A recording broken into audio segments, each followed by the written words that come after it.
Vegas, which is roulette. And I was a little bombed, I think, and I won a bundle of money. And I took it to my room like a fool instead of taking it to the cage. And I went to sleep, and I was robbed. They took everything. Hollywood Squares seemed to be crapping out on the Las Vegas Strip. I don't think those shows were very good. There were too many plugs. The syndicated version of Hollywood Squares was canceled in the summer of 1981. I think the show just got tired. And I kept saying, hey guys, we have been on the air 16 years daytime, 8 years nighttime. We've all had a terrific time. Now let's move forward. While the Hollywood Squares family moved on, former Center Square Paul Lynde finally seemed to be getting his life together, at least on the surface.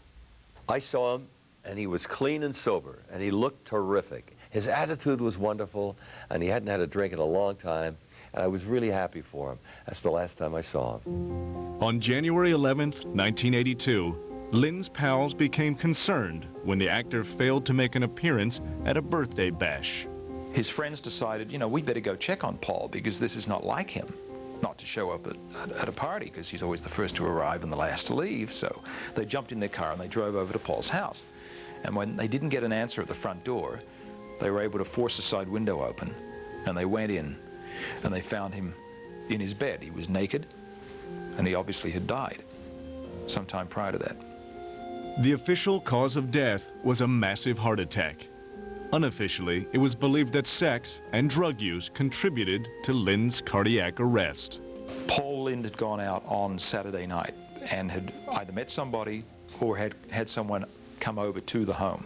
As was Paul's custom, he would do drugs. Paul had been taking a synthetic stimulant, commonly known as poppers, and a lot of gay men use it to help them reach an orgasm or intensify orgasm during sex. Now, there are three theories: that he either went into cardiac arrest prior to sex, or he went into cardiac arrest during sex, or after sex. And whatever of those three versions occurred, whoever was with him decided to leave. Why they didn't call 911 is a mystery. Although he died alone, a large crowd turned out to say goodbye to Paul Lynde at an emotional service. The funeral was beautiful. Everybody came, and the Lennon sisters, a cappella, sang the Lord's Prayer. He didn't even know how loved he was and how much we loved him. And we loved him. He was darling. He was crazy, but he was darling. I think Paul would be very proud to know that he paved the way for a long line of actors and comedians in the same vein as himself. Each one of them has to pay a special debt to Paul Lynde. They wouldn't be there without him having been there.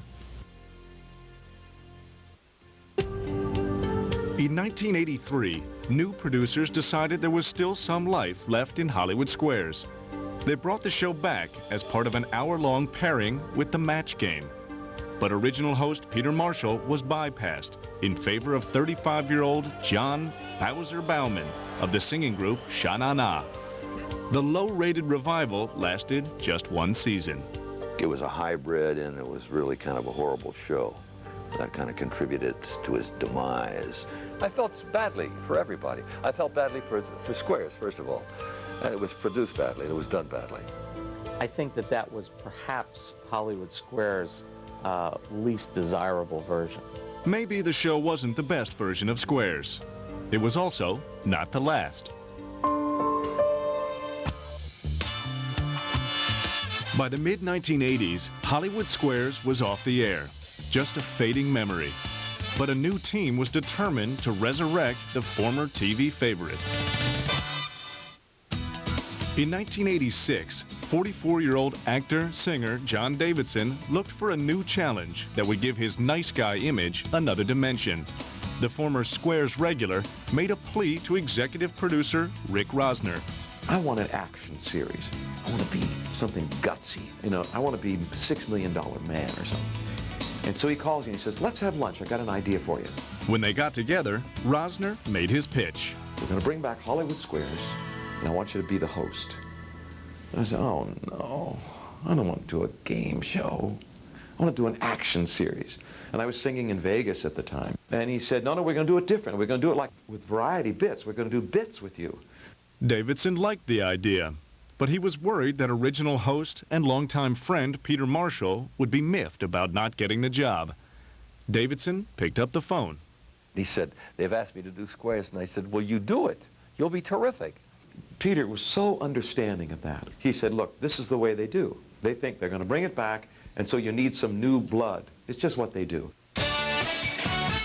The syndicated New Hollywood Squares kicked off with a bang.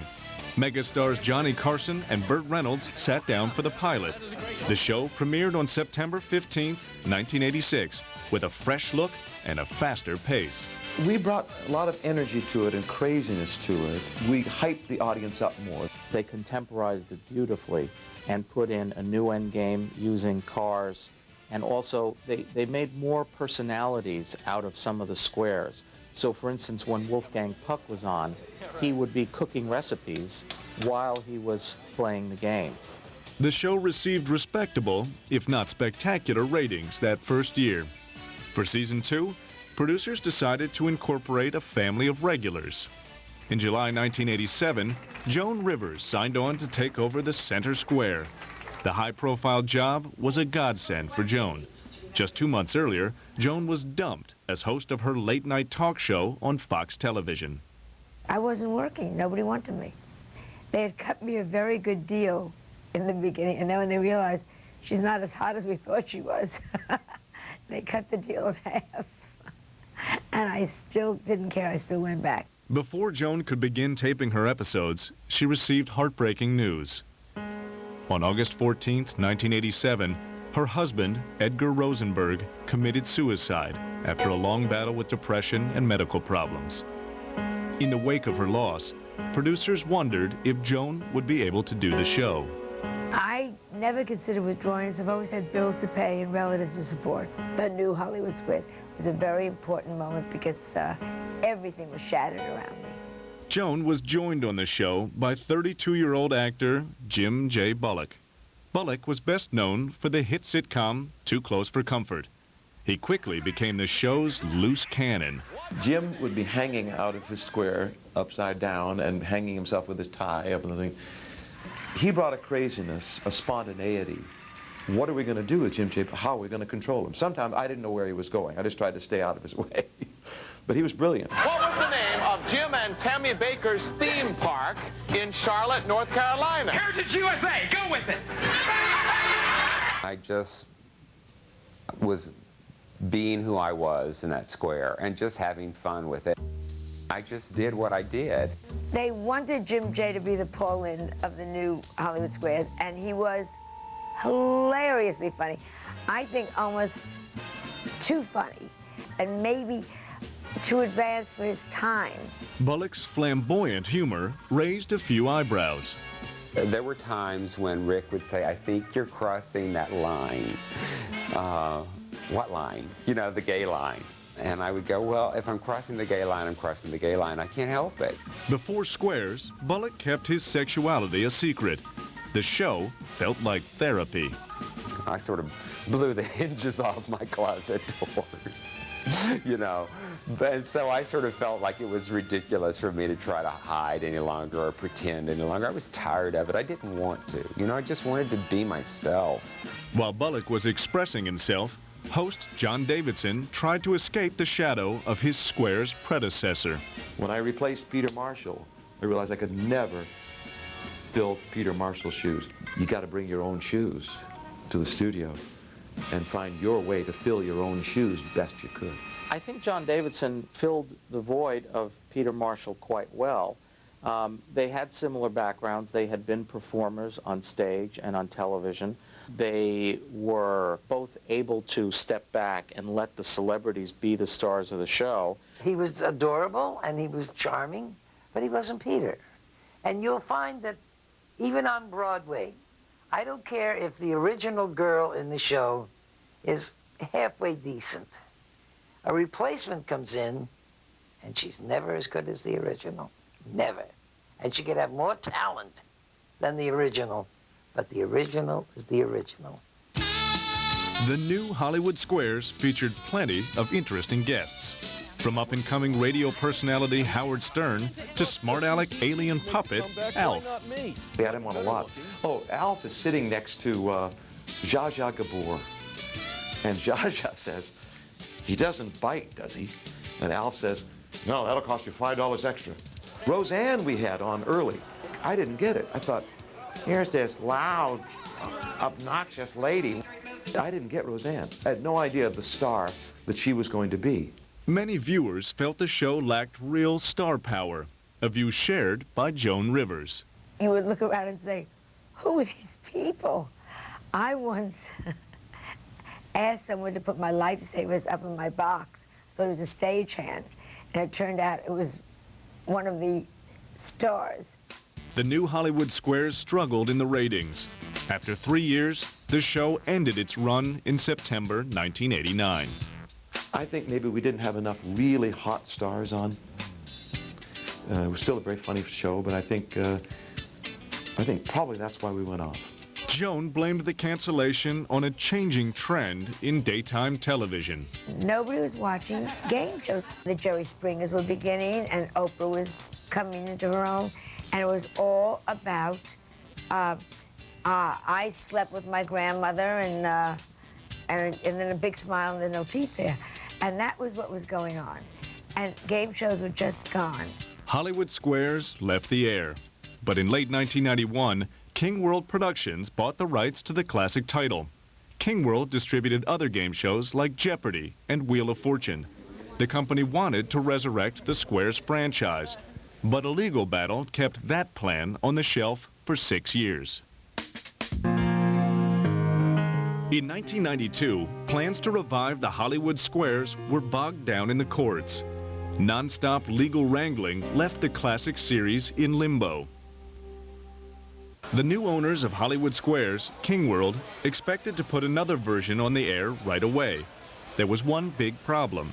King World already distributed the highly rated game shows Jeopardy and Wheel of Fortune, programs produced by Merv Griffin.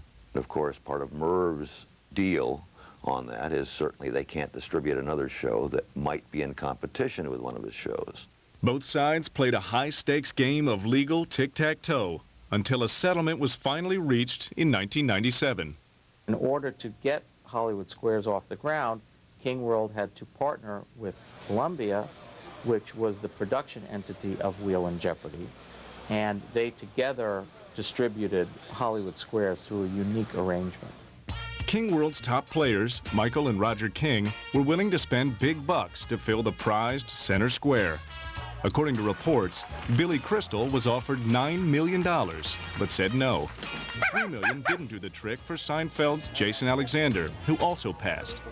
While the hunt for a center square continued, King World hired executive producers John Moffat and Pat Turk Lee, veteran showrunners whose credits included the comic relief specials.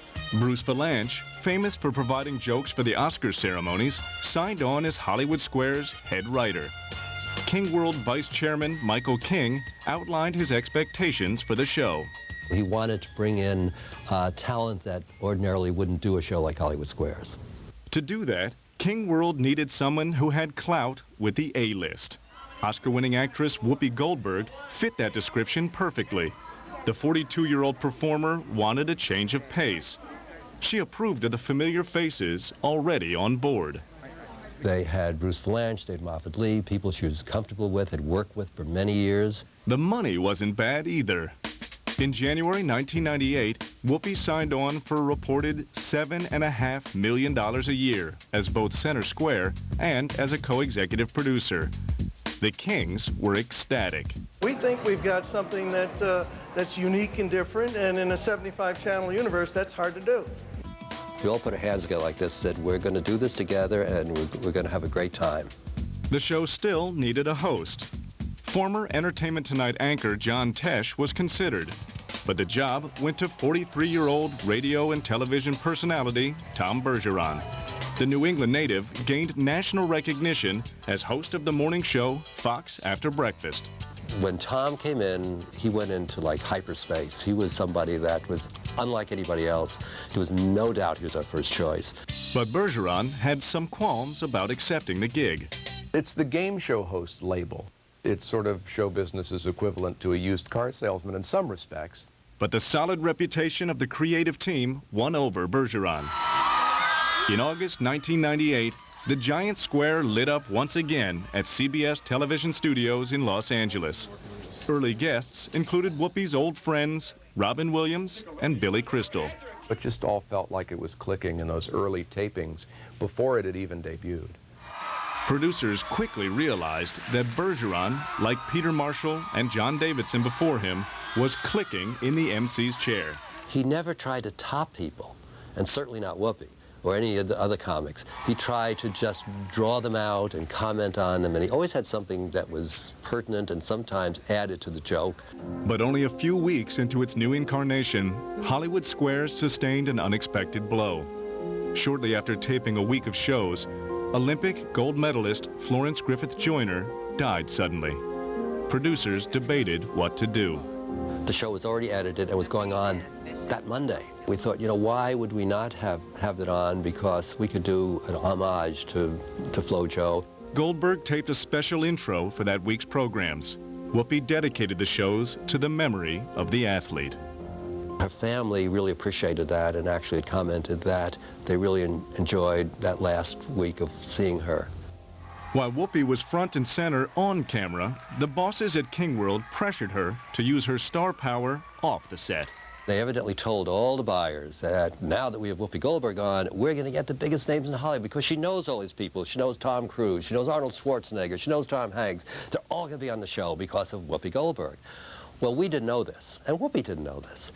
And then finally, we realized that Whoopi's main function was supposed to be make those phone calls, write those letters. And she did. I mean, Whoopi did, to the point where she said, you know something, now when I walk into a room, they turn and walk the other way. They see me coming because they know I'm going to try to get them to come on Hollywood Squares. Whoopi helped make Squares out of stars like Patrick Swayze, Pamela Anderson, Rosie O'Donnell, and Fran Drescher. Goldberg was committed to keeping the show fun for guests, a fact duly noted by Squares veteran Joan Rivers. She treated it like her party, and you were truly Whoopi's guests. And that was wonderful at lunch. She was worried, did you have enough to eat? Are you comfortable? I think people are just having fun, and they're not worried about whether they're funny or not. They're just having a good time, and that's really the bottom line of what we want. In Mademoiselle, German researchers claim to have found that sex can actually prevent the occurrence of what? Virginity. From her perch in the center square, Whoopi pushed to make the comedy edgier. One of the things Whoopi loved to do was to come up with something that would be kind of a sexual innuendo, and she loved to push the envelope. We're kicking ass and smiling about it. Hollywood Squares ended the 1998-1999 season as the year's most successful new syndicated series. King World executives appeared to be pleased. I remember Roger King saying, "Oh, good, I'll just have a hit," and everybody was happy. It was smooth sailing.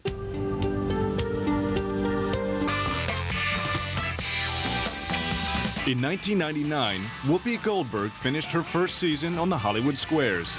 The ratings were strong, but filling the grid with first-rate talent was a non-stop job. That's why you call Coolio. Booking stars on Hollywood Squares was a challenge, even for Whoopi Goldberg. Some celebrities were wary about signing on. There is a stigma. The perception is still out there with a lot of publicists and stars that your career is over when you do Hollywood Squares. Former Squares publicist Jeffrey Bowman. There was an article, certain celebrities that had done certain things, like have you been in jail, have you been in rehab, and have you been on Hollywood Squares? And the icon for has-been was a square for Hollywood Squares. We still needed something to get some of those big stars to come on and not feel guilty about telling people why they're doing Hollywood Squares. To do that, producers offered to make public donations to the favorite charities of the panelists. So after that, when we went to Stars and said, look, you know, you're not just coming on and the money doesn't mean anything to you, but I know these charities do that you support, so this is what we'll do. Folks like coming now. They like coming to play with us. Charitable donations swayed celebrities like Alec Baldwin and Jane Fonda, while some stars made repeat trips because they simply enjoyed the game. One of the people that amazed us was Garth Brooks, who came back time and again. Just to get him once was great. He'd come on and he was wonderful. Head writer Bruce Vilanch often filled in as a square. Times had definitely changed. Like Paul Lynde in the original Squares, Vilanch was gay. Unlike Lynde, Bruce was very open about his sexuality. And they asked him a question, something about if you hold your blow dryer 6 inches away from your face. And he held his hand up and he kept looking at it and he kept saying, 6 inches away from your face. Seems like a waste, doesn't it? I get it. I don't know if anybody else gets it or not, but anyway, those are the kind of things that he would do. Those type of jokes made the folks at King World nervous. I think Bruce would have been even more crazy and more suggestive, but they were really reining his natural humor in because I think they understood that Middle America was not really embracing this basically very sort of New York, San Francisco, LA gay humor. King World executives were also unhappy about the ratings. Viewership for seasons 2 and 3 fell far short of expectations. Instead of going up, it started to go down. First of all, it sort of leveled off, and it shouldn't have. It should have taken off, and it didn't.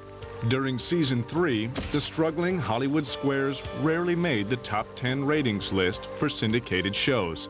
Some of the stations threatened to drop the program. I think every year was a battle where the Kings had to go in there and just fight to keep it on because it was, you know, it was not doing as well as they wanted. Squares producers worked to jazz up the old format. More questions, bigger prizes, and a lightning-fast bonus round were added to spice up the game. Whoopi kept offering suggestions. She was the one that came up with a new endgame idea. And it didn't work. It didn't work. Tom Bergeron was so uncomfortable with reading these questions and as fast as he could, and it didn't work. And they spent, seriously, months. After an entire day of taping, they'd make people stay and reenact it to try and fix it. So it shows sometimes you can do a lot of work for something and it still doesn't work. There was a rush of special theme weeks. It's all Olympic champions from all over the world. Nadia Comaneci, Oksana Bayou, we have Scott Hamilton. It was kind of neat, I think, for people to tune in and see the whole cast of Dharma and Greg or the whole cast of Everybody Loves Raymond. It didn't raise the rating that much, or at all. In some cases, it just didn't work. By 2000, Squares faced increasing competition from shows like Who Wants to Be a Millionaire? When something new came along, like Millionaire, everybody sort of gravitated to that. And it was Millionaire, it was Weakest Link, and then other reality shows, Survivor, Big Brother. All of these new shows sort of splintered the audience, and they started watching that.